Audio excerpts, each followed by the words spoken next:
Cloud. There it goes. So we're now recording to the cloud, and I don't know how you want to play it. Shall we say who we are and start? Shall That's we carry fine. on the conversation we were just having now? Sort of both at the same time, maybe. Yeah. I think we could get the introductions out of the way pretty quickly. Yeah. Um, Okay. Cool. I'm Matthew Smith. I'm minister at Framlingham and Bury St Edmunds Unitarian meeting houses. Yeah. Great. And I'm Joe. I'm a minister here at Mill Hill Chapel in Leeds.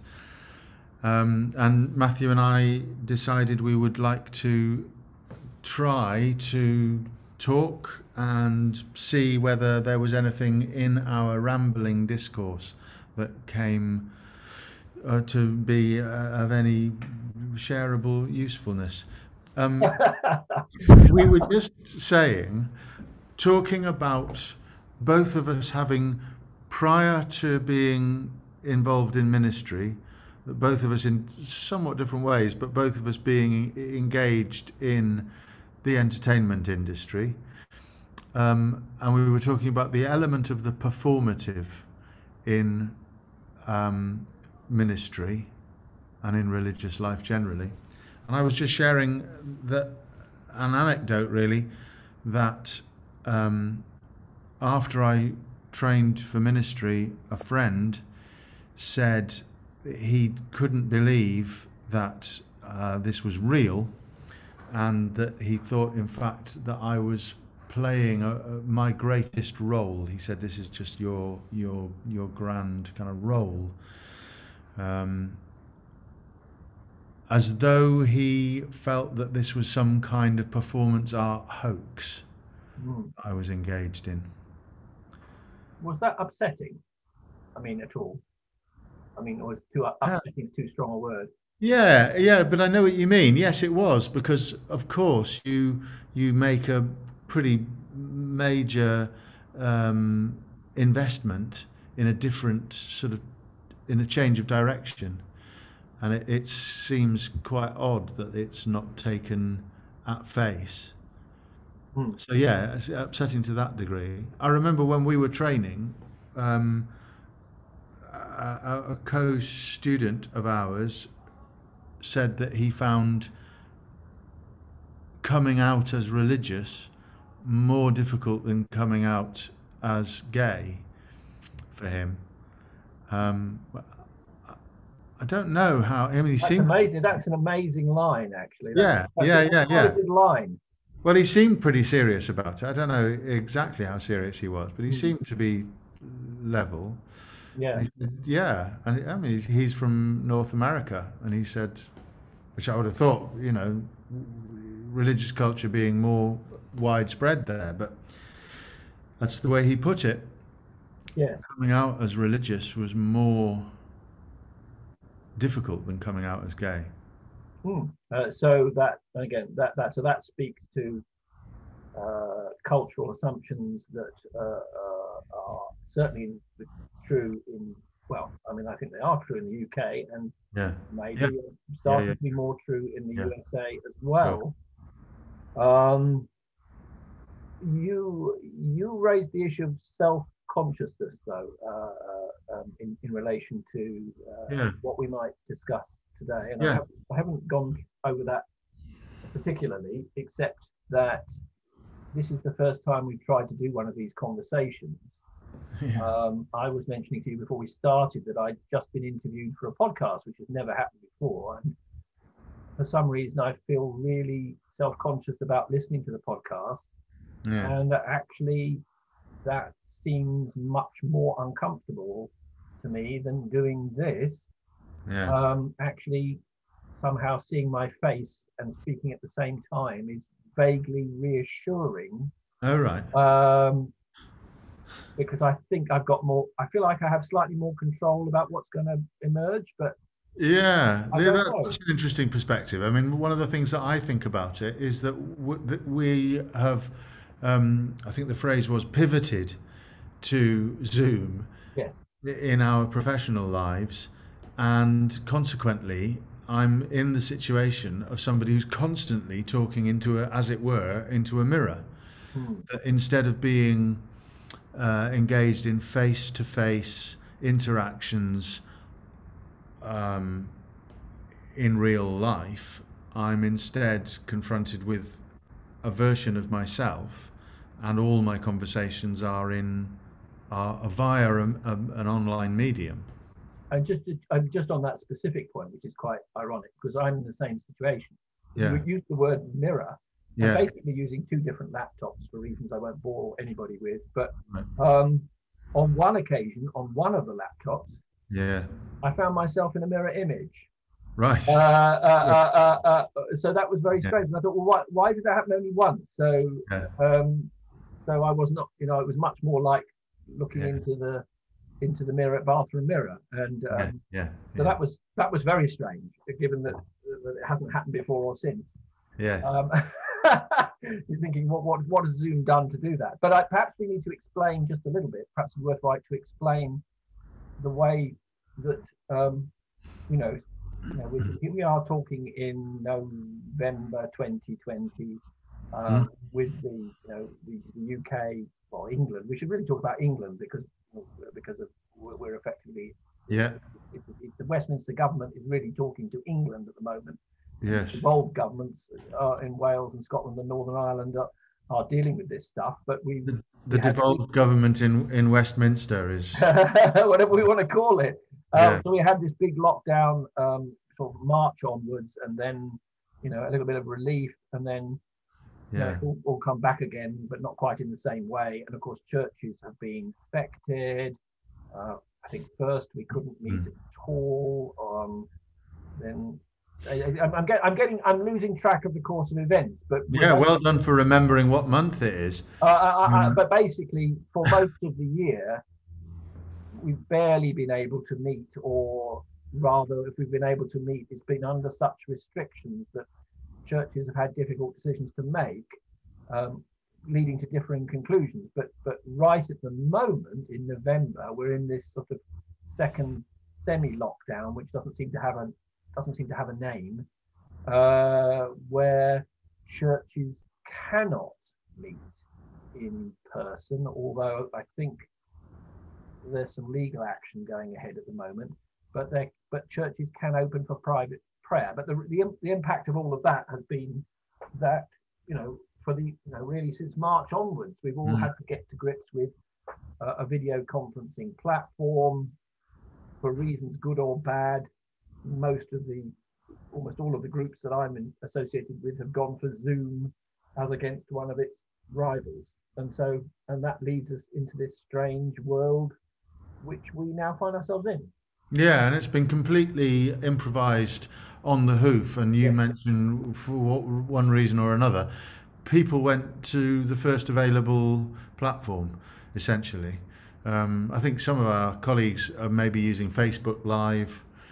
Some people are recording services and putting them up on YouTube.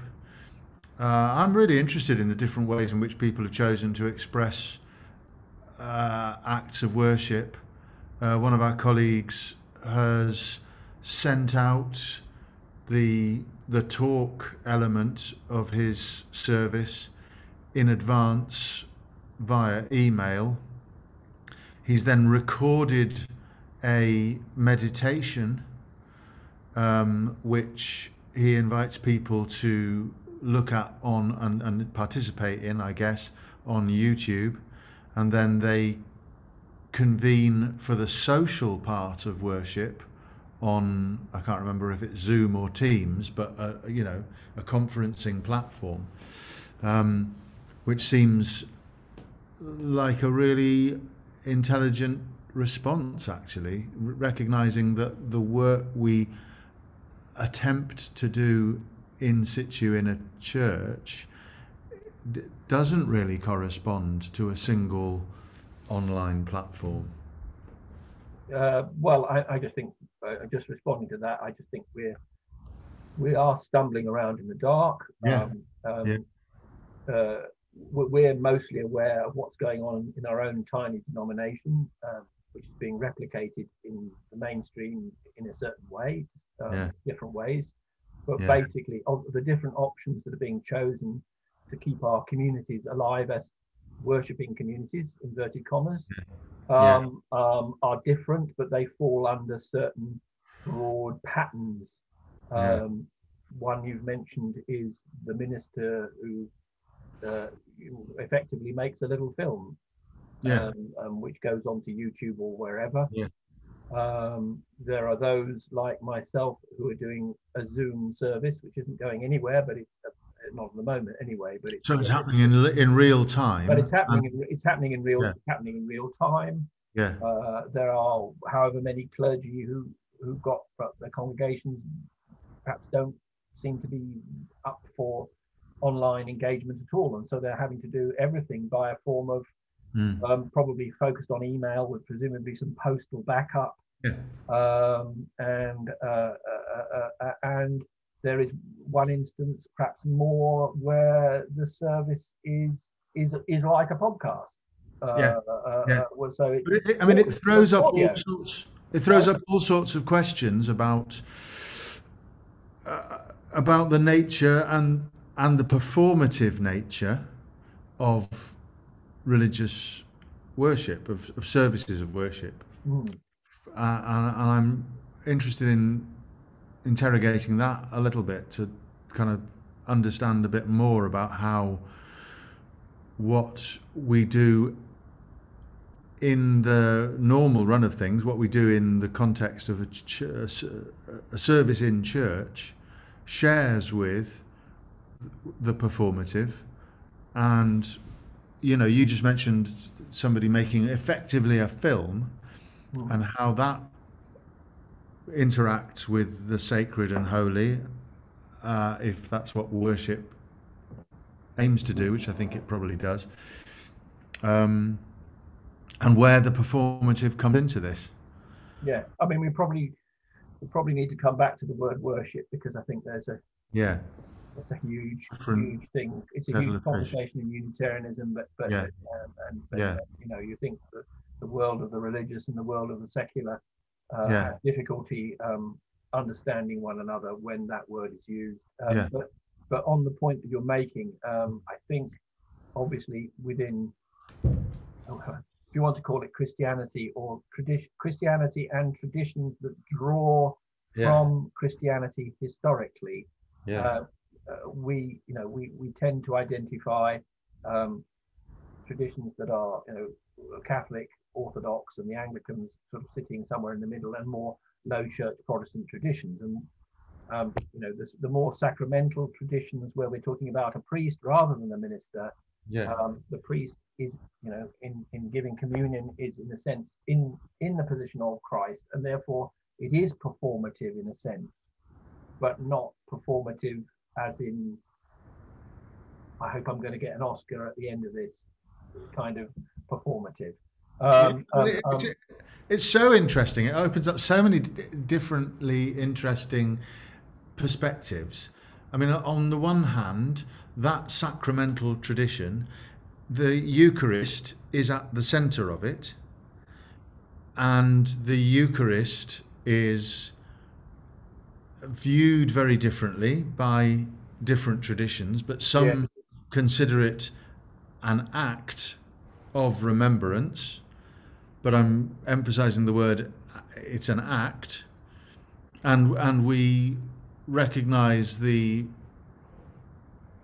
roots of that tradition in an act of remembrance, that it's derives from the Passover and the ritual reenactment that Passover represents.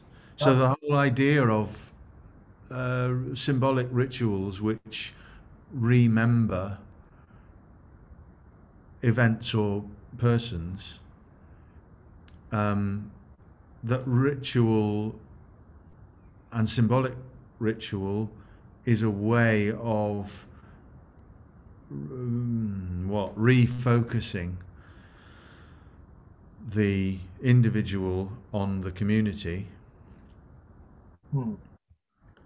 and the ways in which that also corresponds with the community engagement with theatre, and how theatre in its first inception was a highly significant ritual act, and a symbolic,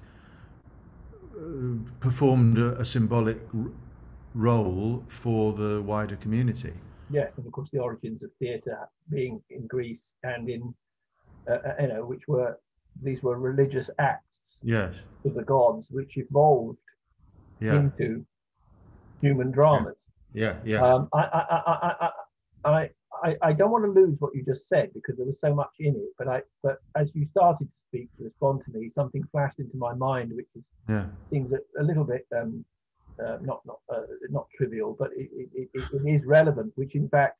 Whereas in fact I know that about a week ago I read an article which might have been in the Independent or wherever, because we're not in primarily a Catholic country here in England. But it was about Ireland, but I'm sure it's happening in other places, that the article was alleging that Catholic clergy in Ireland were getting irritated with one another because Irish Catholics were realizing they could go anywhere.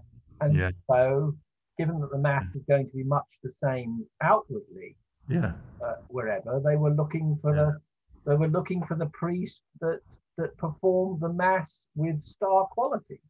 Or whatever, and that the other priests were getting jealous of the. Now whether I should take this. This sounds a little bit Father Ted, and so I don't know how seriously to take. Totally, I don't know how seriously to take this. That's right. I heard it described as mass. What was it? Mass shopping or mass housing? But we run the same. Even in a tiny denomination, we run the same risk. We run the same risk. I mean, if we started to find that significant numbers of Unitarians, shall we say, in the other end of the country, were coming to our, or going to your service at the expense of mine, we wouldn't be best pleased. But there's no stopping it.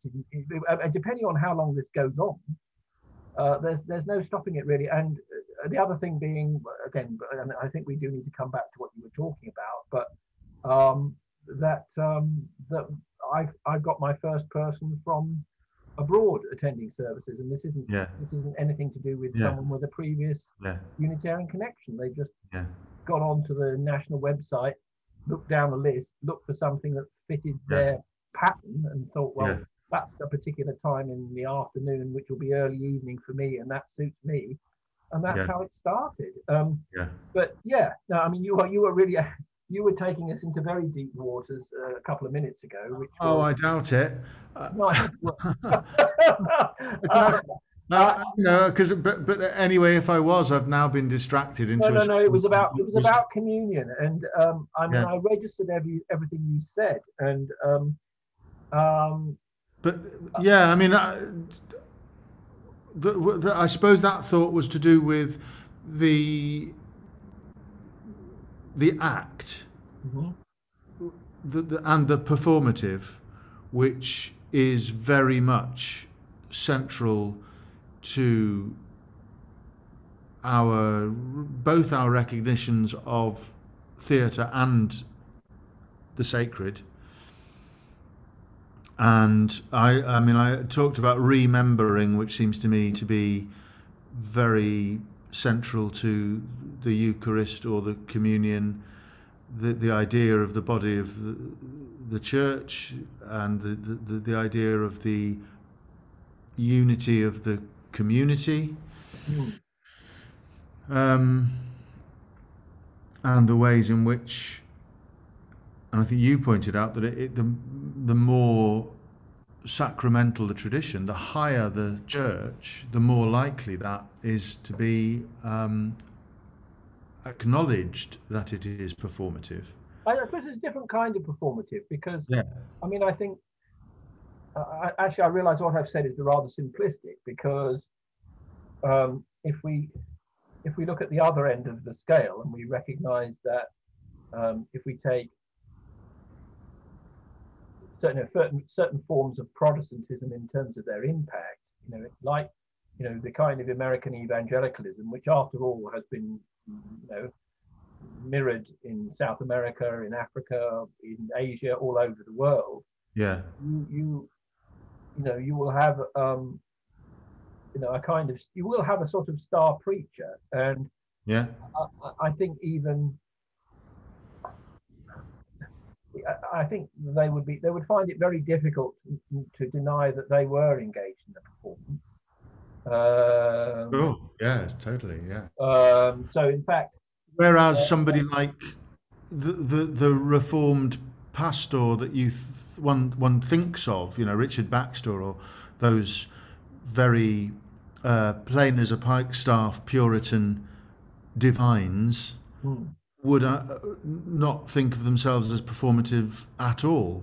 no, But modern performance theory would beg to differ and say, actually, whether you're wearing, very, very plain starch white collar and preaching, in the corner of a field, it's still a performative act. It's essentially a performative act. and I think the distinction, which I think maybe a distinction we might be trying to make, is that the performative is not wrong. The performative itself is not wrong. It might be wrong for that particular context and that particular style of group, but I don't think the performative per se is wrong in this religious context. I suppose when you mention the idea of the showy evangelical, we have the criticism, the judgment that there's something insincere in that degree of performance. Yeah, no, And that's really the critical thing, isn't it? That you can't be both performative and truthful. and actually, I hadn't really thought about it before, but it feels to me almost as though I wonder if that's not the case. I wonder if it's that it isn't the fact that something is performative that makes it insincere. There's something else. There is something else leading one to. I'm not sure. I haven't thought this about. There is something else leading one to believe that what we're dealing with is not sincere. I don't know. You get. I just get a feeling about people. I get a feeling about politicians based on, let's stay off naming politicians or talking about left and right. Yeah. I think that's way off topic, but I think it's partly because I have a background in performance, perhaps, and sort of various psychological interests. I think people are often quite easy to read. I don't trust politicians who smirk, for example. Right. There are some very prominent politicians in British political life who smirk all the time, and to me, I noticed when I was about 4 years old that it was the school bullies that used to smirk, because perhaps they were thinking about the next lesson they were going to bunk off, or the next kid smaller than them they were going to beat up. But I feel as a 4-year-old, I made a decision not to trust people who smirk, and yet smirking has been no barrier to the highest positions in British political life. And you think, because like to me, smirking is always linked to insincerity. Right. So that's perhaps just my theory. Yeah. Well, I mean, and it could be that current political life is marked by the desire to appeal to people, and one of the a quality that's judged to be appealing is to have a GSOH, a good sense of humour, and so I'm going to be kind of, hey, there's a smile playing around my lips because I'm one of you, rather than because I've got a wily nature that's I'm sure hiding something. I'm sure that's what's going on for people, but my reading of it is that smirking is something specific, and it's actually rooted in contempt. Because to me, smirking, I mean, again, we're getting a bit off. I don't know about clergymen who smirk. There probably are, but undoubtedly, I think of smirking as it's really saying I'm going to be ripping you off in one way or another. Well, yeah, Not, of course, and um, there's the language also that you're using has an inherent judgment, whereas the sense that, I mean, because we've got a real big judgment against taking things too seriously as well, haven't we? mhm. And I suspect that politicians and religious who smirk are just probably not that good at smiling. You know, they're trying they're trying I'm to not sure. smile I'm not sure. so as I don't to know. seem, It does come back to clergy because yeah. the other thing, again, this is a curious byway we've got into. But I had this prejudice, and I don't have really any contact historically with the evangelicalism for all kinds of reasons. Mm. My religious path has always steered, and I've pretty much steered a wide berth from evangelicalism. But the other the other sort of facial tell that I find disturbing is the sort of glassy-eyed look. Oh, I'm really good at that. Sorry, I said I'm really good at are that. you? Oh, you now I'm It, worried. I'm not coming to your services anymore. I'm not going to watch anything you do then. it usually indicates that I've lost my place and I can't think what I'm talking about. It's the sort of it's the sort of the actor who I don't know what who I don't know what to make of. Well, and I mean, again, I No. can read about an The actor. way you just did it then. I can be a bit rude about an actor because we're all entitled to have our opinions about actors, and really, this is a comment. Right, okay, and we're not entitled to have our opinions about preachers. That's interesting in Someone like itself. Jim Sorry, Carrey I to was me saying, to have that sort of glassy-eyed look all the time, yeah. and I find it very unnerving. Who's the actor you're thinking of? Sorry, Jim Carrey. Oh yeah, yeah, true. Yeah, yeah, yeah. For sure. He's like one of those 70s entertainers. I couldn't quite put my finger on what I didn't like about. Yeah. Interestingly, he's now been the person chosen to do the Joe Biden for Sunday Night Live, and he looks so old for one thing, but I suppose that's how he's being made up. And he's doing a good job, but the reason Didn't know that. here I am dumping on Jim Carrey, and really it's really neither here nor there. But it's this because we're Yeah, and I talking can't think of the name of the preacher. this glassy I literally can't remember the name of the preacher that you just channeled. You know, that guy who blew away coronavirus. Um, Great example of the glassy-eyed there's been technique. so many of these people Um, over the years. Yeah, but so I just want to drag us back slightly, yeah, please. back to where we were talking about the performative and the sincere. Hmm. And um, the two things I wanted to say was one coming from a theatre, you know, with the theatre head on. Mhm. I think that an actor would want to suggest that the performative is not an act, it's not something synthetic, it's a different way of expressing the truth. Mhm. It's a different way of, yeah, of formulating something true. Well, it might be might be relevant to mention at this point. I mean, I mean, you have a background as a professional actor. Um, Drama was half of my degree at university, so obviously there are all kinds of different models of performance, aren't there? Which you'll know Yeah. more than I do. But for the sake of to put it crudely, and you'll have much better terminology than me. There is what we might call, perhaps acting as craft and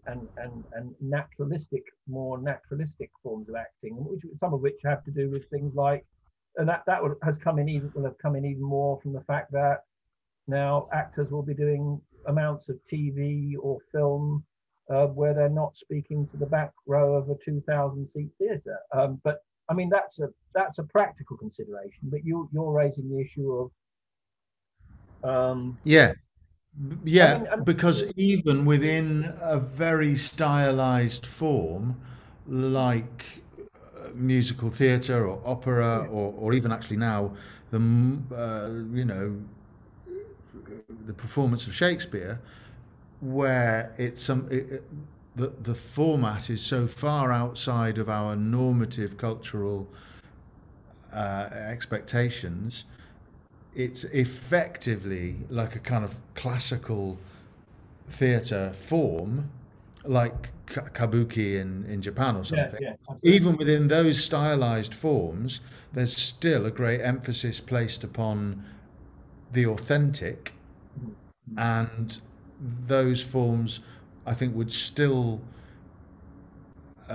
prefer to think of themselves as being ways of uncovering and revealing truth rather than creating something synthetic. Absolutely, absolutely.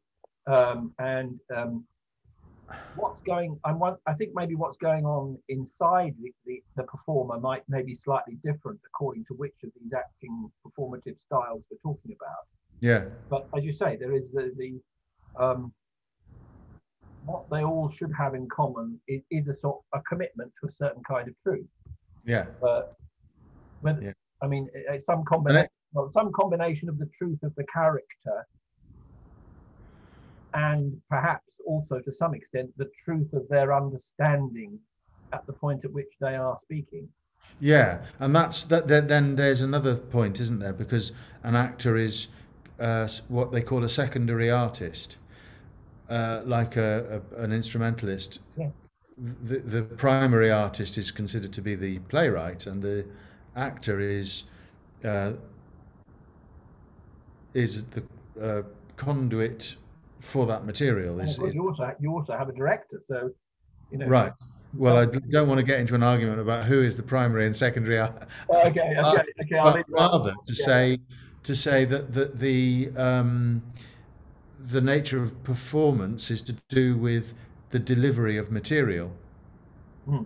And I'm just what's floating around in the back of my head is that quote from the Gospel of Mark, where astonished, um, I think it's other religious professionals who are saying about Jesus, look at the way he preaches. He preaches as if with authority, That's one with the authority. not like the readers of the law.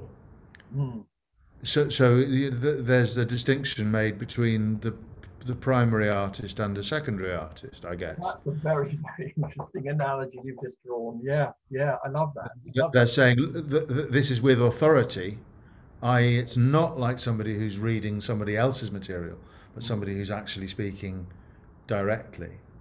And perhaps that's also what we seek to convey Yes.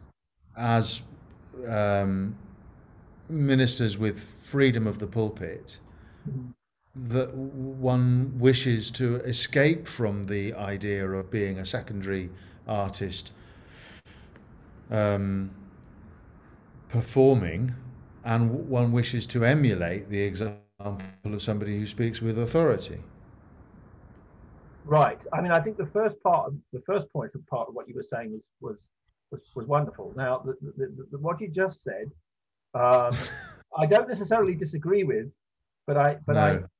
I'm thinking of our I mean, I don't know about I'm thinking of our own community, and I think they some of them would have a heart attack. Perhaps. I mean, could you repeat that second point? Because I'm now trying to think, and maybe very little. I mean, maybe very a Mm. little interest to people who are listening. I don't know, but I'm trying to figure out what that Mm. strange group of people called Unitarians imagine is going on in services now. Um, Really, it seems to me that by the end of I don't know, by the end of the 19th century, Unitarians were already um, tending towards the notion of the individual as his or her own authority. So, Yeah. what? And I what, don't see any contradiction there, oh, go on actually. now. Go on, go on. I don't see any contradiction. Well, I don't see any contradiction there because I mean I think that's in a sense it's the same point that I'm trying to make, that we seek to speak with authorities. We seek to um, I mean, I suppose the opposite case was described. Um, somebody was talking about their experience, and I think this is widespread. It's not within Unitarianism or any other denomination, but that there would often be piled in a pulpit a stack of expositionary times, Yes, so that there were sermons there, so that if you showed up and you didn't have anything to I've never done that. regale your congregation with, you could simply pick up somebody else's sermon and regale them with that. Now, I think most Unitarian ministers, and I hazard a guess that most nonconformist preachers and probably Anglican preachers, I don't know, and probably Catholic preachers, would feel pretty weird about picking up somebody else's sermon now and reading it as as though their own. Closest I ever got to that was a couple of years ago, possibly 3 years ago, when I said to you, Yeah, if you remember, I really find remembrance really, really difficult. I'm not going to come up with anything. ah, Could you send me something? Which I was going to tell yeah, you. I duly did. yeah, I'd say, and actually your talks I think are shorter than mine. And so you sent me a talk. I was very clear with everybody yeah, in your talk, and then yeah, actually I responded to it. But I responded yeah. to it at some length, in fact, because I was looking back at it Yes, yes, the other yeah, day. And that's the closest I've got to what you just described. yeah, That's the closest I've ever yeah, been to exposition yeah. adoption. Which is fascinating, and it was, but then immediately what it actually did was function as a trigger to further conversation. You responded to it. Oh yes, yes, It yes. became a trigger rather than Yes, yes, yes. it, I couldn't have just left it. I just, that really would feel. I really would have felt I was selling no, no. the congregation short in those circumstances. And But like like I that say, thing where somebody said to me, is this your kind of great performance? Um, Quite often people will say, if I complain, oh God, I've got to come up with something for Sunday, I cannot think of what I'm going to do. Quite often people say, oh, can't you just dig up an old one and just do I that? mean, I mean, what I've done when I had the two congregations and I was going Yeah, between, I sort of established a principle. I didn't want to repeat services, but that I would do it when I felt that I was sort of running a bit low, and that I wouldn't feel guilty about repeating services because it would be for yeah, different communities, and so there's no problem. And some yeah, people said, well, why don't you do that all the time? Because people are not hearing the other one. And I said, no, because actually, I felt that I would become progressively less creative over time if I didn't push myself to be creating new services all the time. And that I would know when I just didn't have it in me to. oh, that's an interesting thought. Yeah, I mean, yeah, obviously, that's now an interesting thought. I Yes, do wonder about that that you challenge yourself. Yeah, because I that you mean, challenge yourself to be creative, so that it's a creative act.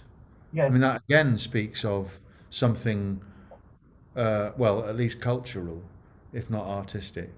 That it's a well, creative act, not that. but I Yeah, don't. What I think is hard for the individual to judge. So there's a joke in that ministers have probably across denominations that a minister only has one sermon, yeah, yeah, and yeah, I think, and so I'm not quite sure. I suspect it's quite likely that although I try and push into new areas, I think it's yeah, quite likely that actually, as time goes on, although my services are all different, they are yeah, at the same time becoming more like the thing I'm saying next week is becoming more like. So of course, I mean, this is. I mean, this is again. This would be a strange issue for the mainstream in a way, because if you are in mainstream Christianity, then there is a systematic theology. So there is only one message, but it has many dimensions, but there's kind of one message. Whereas Yeah. whereas Unitarians, we are, well, I mean, it depends on our understanding, but some of us are eclectic and some of us are postmodern to a greater or lesser extent. Well, I was just going to say, to that extent, we reflect or mirror the culture we're in. Yeah. So when we, that's the particular thing about Unitarian congregations and ministers that should be a strength, but seems uniquely to be a weakness, but that we are actually reflective of our current contemporary culture. It's either a virtue or it's a vice or something in between. Yeah. And Yeah. And the way. By the way, that was I had an idea about the title of this whatever it is, podcast or whatever, that we could call it virtue and necessity, and it would be like one of those.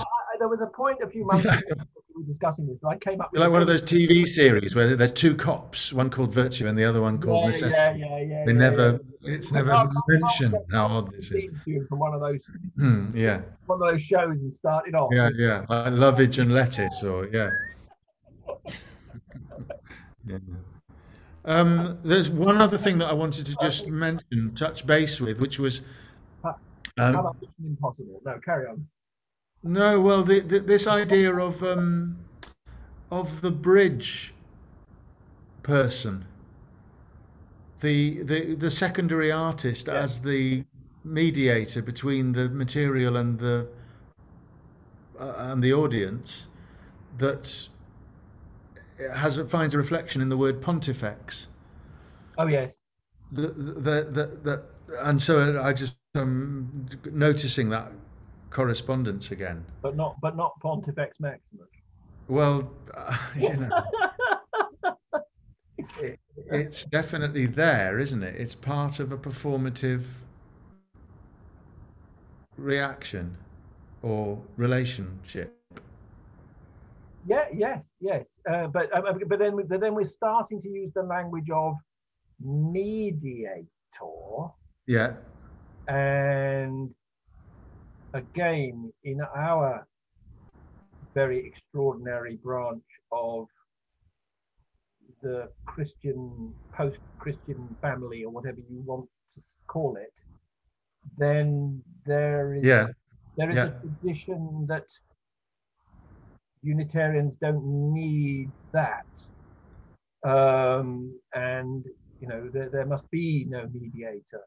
And so but that's a delusion, isn't it? Because if that were really true, we'd be Quakers. We wish it to be true, and our redoubtable and worthy congregations do often assert that it's true. But if it were actually true, then we would have no ministry. I very much take the point, but I think that for me, the wisdom of ministry and the mission of ministry is to allow for that unmediated encounter to take place. But the act of allowance, the allowance, maybe not the best word, but the act by which one enables that encounter to take place is an act. It's a role. And so I don't mean mediator in the sense that there's no way without it, so much as, the image of a bridge is a good one, isn't it? Because it allows the individual to cross over to the source. You see, I'm struggling a little bit with some of the more traditional positions I've held. Again, I mentioned the word worship earlier in the conversation, and how contentious. The word's hugely contentious culturally, but one suspects it's very contentious within Unitarianism as well. And I've put out this argument on social media that, tell me if I'm not addressing what you're saying, but I'm trying to in a roundabout way.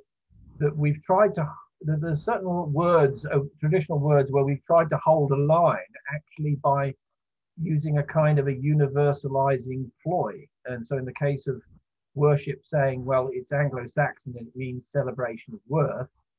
Therefore, surely everybody, in order to live, has something that they need to celebrate of worth, and it's a good idea to celebrate the right things and not celebrate the wrong things.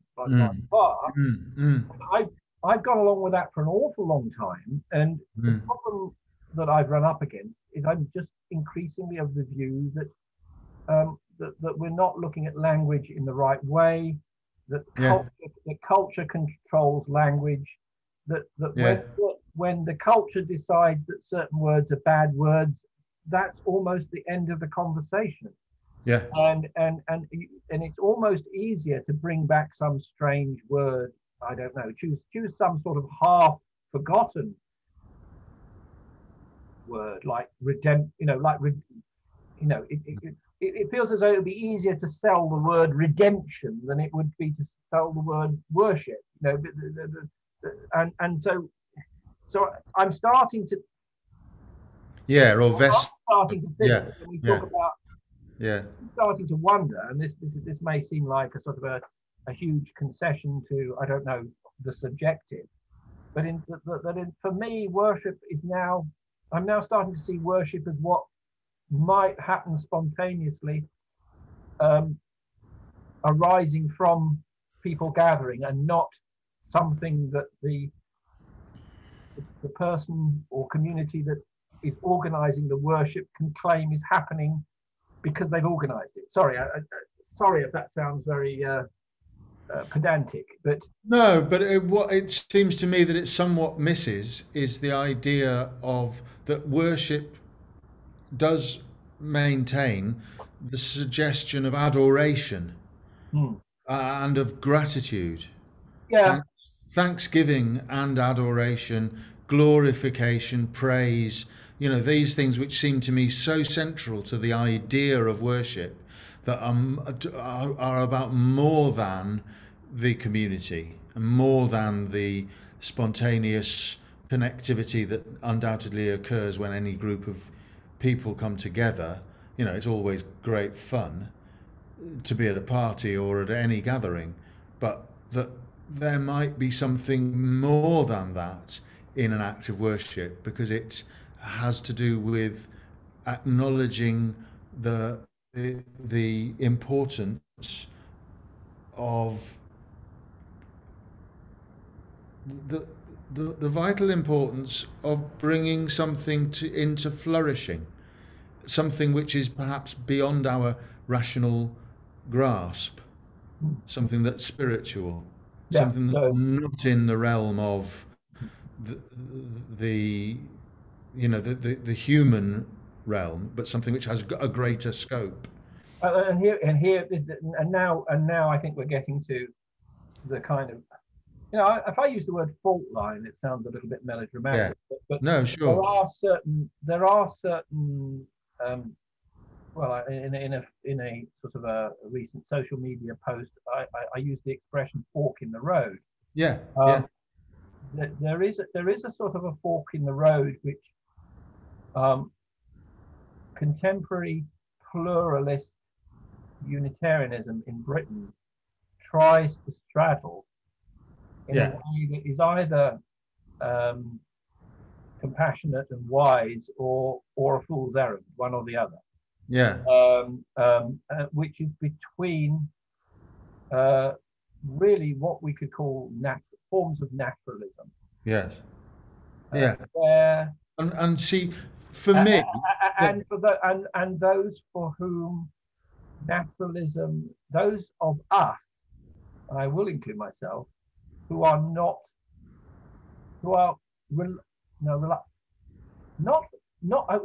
prepared to concede. Prepared to concede that naturalism is the full explanation of what it is to be a human being in the universe. Yeah, absolutely. And there's a very, very good reason for that refusal, which is that the, the, we simply have too much to lose. Too much is lost by these sort of tiresome circumlocutions to satisfy the needs of hard atheist naturalism. We lose too much of the scale of the endeavour. It's too reductionist. Well, I'm not disagreeing. I mean, I think I would find it helpful if you're. I mean, in what context? I mean, obviously, you're talking about that in the church context. I mean, Sure, but in specifically in terms of we were just talking about the idea of worship and the sense of adoration, praise, gratitude, yes. glory. You see, I think you Now, can, humanistically, a lot of that would be incomprehensible. yeah, but And all they will ever concede is wonder. They'll say, "Oh well, we have well, wonder." you know, it came up in a group I was doing this morning, which was Yeah, we launched a prayer group this morning, and someone made a distinction between forms of prayer, and they were basically saying, so the idea of thanksgiving was fine, but yeah, they were saying, you know, I won't do anything. I won't, if I'm leading worship, you know, I'm not going to do anything that is petitionary. But I think there are even stages between that, because and that's presumably Thanksgiving with no referent, right? sorry, But that's Thanksgiving giving with no referent, yes, right? yes, So it's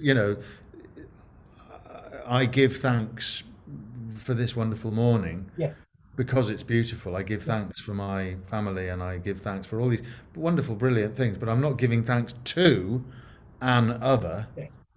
And here, you know, That would when be that view, beyond the scope of my rational mind, and therefore I'm not prepared to take the imaginative leap into an ocean which could be troublesome in all sorts of other ways. time was in Unitarianism, and I think it was, you know, whatever one's position in relation to it, there was a term that was used in Unitarianism that sort of, which you still use, which is a sort of religious humanism. That this is what a sort of kind of religious humanism.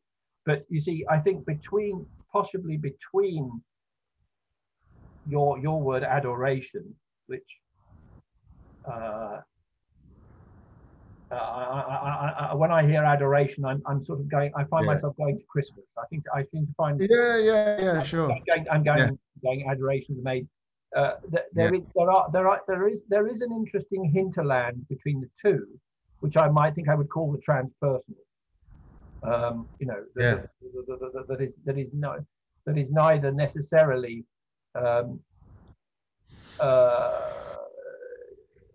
seeking to maintain a relatively traditional notion of the divine, or indeed neither is it prepared to concede this entirely naturalistic view. Yeah. I mean, I'm willing to tell people that I struggle with the naturalistic view to see why one would do something as against another thing. It was a very in the session this morning, the person said, and I don't think they would mind me repeating it. The person said, we need to understand that we're insignificant. And I know what he meant, but I would reply, well, if we're insignificant, we're insignificant. If we're insignificant, we're insignificant. Yeah. So is there any reason to do one thing as opposed to something else? And I think this is in Unitarianism, or in American Unitarianism, I'm interested, is our sister movement, I'm interested in, if the first principle is the inherent worth and dignity of every person, where does that come from? Where does it derive? And it sure. derives from a Christian source. Sure. And Yeah. Because we don't recognise the. I know there's been talk, hasn't there, with the recognition of the worth of all beings, not just persons. well, okay. But I don't think we do recognise the inherent worth of certain virus, for example. Well, that's the thing. We So here we're going. we don't. That and that's Yeah. it. And yeah. Yeah. So I am going. So I am going to mention the dreaded names. The dreaded names now. So I didn't watch it. The dreaded names. The Jordan Peterson Slavoj Žižek conversation. They to me got on. I mean, to everybody's horror, they actually liked one another. And my belief is the reason they like one another is because they both hate nature. They both hate nature. They both in their different ways. They both believe that, and neither of them are Trinitarian Christians or conventionally religious. Yeah. But they both see humanity as struggling against nature. Yeah. Not having to be in harmony with it. Yeah. From coming from extraordinarily different places. But you just made the point. If nature is, are we going to accord a divine status to nature itself? And right. But then, what does it mean to struggle? What does it mean to be a health worker? Yeah. What does it mean to think that it's important to preserve human life? That I don't feel that. Dare I say, if the kind of sort of quasi neo-pagan worldview, I'd be interested in how those questions get answered in that community. I'm sure they've tried to address those questions, but it seems to me an interesting thing to raise. Yeah. We have quite got into deeper water. Yeah, and we set out to discuss self-consciousness. Yes. No, we've wandered and wandered, I think. Well, I don't know. I think we've wandered around the subject, but probably we've returned to it quite profitably. Listen, we've hit by the clock here it says 1:11. I don't know if that means what is that? 1 hour and 11? Is that 70 minutes? Probably. That's probably enough for any sane person. Well, I wouldn't count on any of those, but it's probably enough anyway. Should we sign out and agree that the next time we talk, we'll try and wrestle with another subject and go I think wildly off track? My immediate reaction is that this has been all right. that it's had some value, but I don't know why I think that. I do think that your background really has the potential to sort of take YouTube by storm. So, given that the only person I've been rude about is Jim Carrey, and on the most superficial basis. So even if Jim Carrey listened in, I think he would say, "Well, I was just picking on him for actually no very good reason at all." So. I don't think there's anybody that could really be terribly offended, except perhaps the fact that I'm going to start picking on people. Not at all, but litigious. Sorry? He doesn't have a litigious side, does he, Jim Carrey? Well, I think you're allowed to say that. You're allowed to say that someone gives you the creeps, because they could say, "Well, I saw you and you give me the creeps." Fair enough, really. Absolutely. I'm going to see if I can find this Zoom recording, because it. Oh, is there a button at the bottom? Yeah. But obviously, just cut I mean, I think we're beyond the end. We're beyond the end, as it were. So I think you're. I don't know why it's not doing it. Hang on, stop recording.